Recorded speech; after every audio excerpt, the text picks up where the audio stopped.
Yang terhormat bapak-bapak, ibu-ibu, salam Pancasila. Bapak-bapak, ibu-ibu yang melihat video saya ini, tolong jangan lupa subscribe, like, dan di-share. Sifatnya gratis. Saya akan mengomentari Turki dan Arab Saudi mendeportasi suku Uighur ke Cina. Sumber saya dari YouTube. Jadi di sini di negara Turki dan Arab Saudi melakukan deportasi kepada suku Uighur untuk dikembalikan ke negaranya, yaitu ke Cina. Padahal suku Uighur itu perlu kita tahu dia beragama Islam. Jadi justru yang mendeportasi itu negara Turki dan Arab Saudi sesama agama Islam. Dan ini perlu kita ketahui, pernah terjadi Ustadz Abdul Somad ini membela suku Uighur, yaitu waktu adanya virus corona. Katanya virus corona tentara Allah. Dia yang adanya di Cina. Dia tidak menyerang suku Uighur, tetapi yang justru serangnya masyarakat Wuhan yang komunis. Yaitu yang saya lihat ini dibelanya. Tetapi dalam hal ini tidak ada pembelaannya.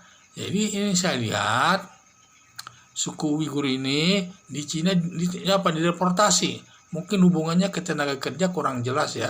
Tetapi yang jelas Turki dan negara Arab Saudi mendeportasi orang-orang Uighur ke Cina.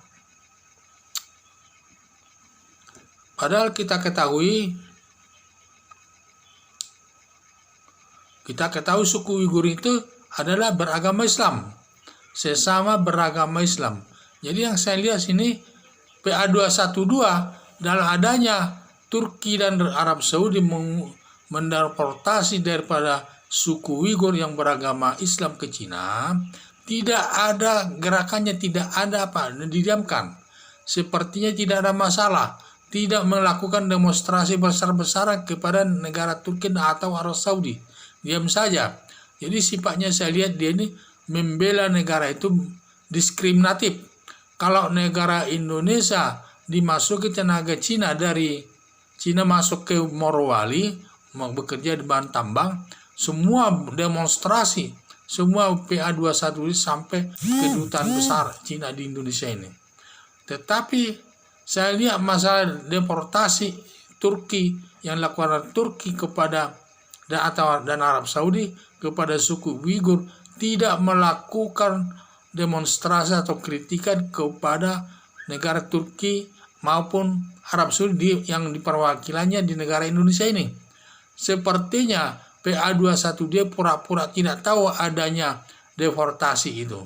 Sehingga secara tidak langsung dia membela negara Arab Saudi dan negara Turki. Jadi saya lihat sifatnya dia diskriminatif. Dia kalau Indonesia ada kemasukan tenaga kerja Cina, bukan main kritikannya. Katanya kita ini dikuasai orang Cina dan lain sebagainya. Sifatnya negatif. Dan demonstrasi pun besar-besaran dilakukan di Indonesia ini. Termasuk di daerah Morowali sana. Jadi ini saya lihat. Tetapi kalau negara Turki dan Arab Saudi mendeportasi daripada suku Uighur, pura-pura tidak tahu. Seperti tidak ada masalahnya di sana. Jadi ini saya lihat. Padahal perlu kita tahu bahwa PA212 ini semua warga negaranya berada tinggal di Indonesia ini. Tetapi dia lebih memihak kepada melindungi negara Turki daripada Turki dan Arab Saudi daripada negara Indonesia. Padahal dia hidup di dalam negara Indonesia ini. Justru dia sering menciptakan situasi tidak baik di negara Indonesia ini. Membesar-besarkan komunis lah, membesar-besarkan, membawa nama agama. Tujuannya hanya untuk menjatuhkan Presiden Joko Widodo, termasuk Rizik Syihab sebagai ketua pimpinan daripada Front Pembebasan Islam. Dia seperti apanya? Dia sering mengucapkan kata-kata dia supaya saran Rizik Syihab katanya dipenuhi Presiden Joko Widodo, yaitu mengundurkan diri secara ikhlas. Hal-hal inilah tidak baik. Justru dia ini semua organisasi ini adalah organisasi terlarang. Karena sudah tidak diakui pemerintah, tidak diberikan izinnya lagi. Demikian juga saya lihat organisasi terlarang ini seperti Hizbut Tahrir dan juga FPI, kemudian juga RUKI yang tidak mengakui Pancasila sebagai dasar negara. Inilah sifatnya ini saya lihat hanya ingin menjatuhkan negara Indonesia ini, ingin menjatuhkan Presiden Joko Widodo dari jabatannya selaku presiden yang dipilih oleh rakyat. Dan seharusnya kita harus ikut berjuang mempertahankan kepemimpinan Presiden Joko Widodo karena kita sudah memilihnya. Malah negara lain tidak diadakan protes dan lain sebagainya, seperti negara Turki dan Arab Saudi yang sudah jelas-jelas dia pada umumnya beragama Islam, justru mengusir seorang suku Uighur yang beragama Islam ke Cina.